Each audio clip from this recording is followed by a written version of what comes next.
Next, let's move on and create the extruded boss. To do this, I'll switch to the Features toolbar and click the Extruded Boss Base tool. Whenever you're moving from the sketch environment on to create a 3D feature, I always recommend looking at an isometric view. You can rotate the part in the graphics area, or you can press the spacebar and click the isometric orientation from here. I recommend switching to an isometric view because it gives you a clear picture of which direction the extruded geometry is being added to. If I were to use the normal to view, you can see that it is difficult to tell what direction the arrow is facing, so I'll zoom out a little bit and rotate to give us a better perspective. Since the geometry is being added in the wrong direction for what we need here, I'll click the reverse direction icon here in the Property Manager. And since our first base extrude was using 15 millimeters, SolidWorks remembered that value and had saved it here in the Property Manager for us. I showed you in the first lesson how the tab shape was extruded to the entire width of the part.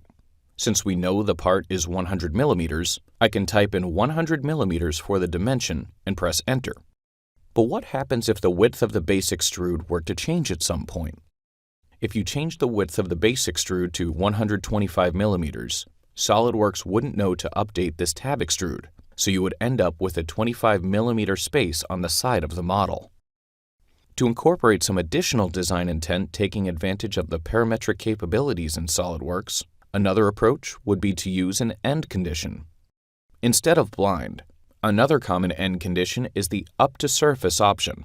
When you choose Up to Surface, you can see this box highlighted in blue appear, asking you to choose a face or plane. If I select this face here, SolidWorks doesn't show you a value for the width of the extrude. It simply knows to always extrude up to this face here.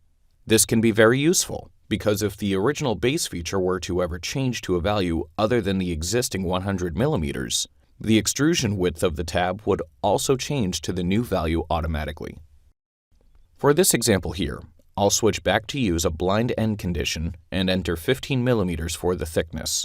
Taking this approach, I'll be able to show you a couple other features such as the mirror feature, and talk about some other ideas of design intent to get you familiar with it. So at this point, I'll click the green check in the Property Manager to finish the tab feature.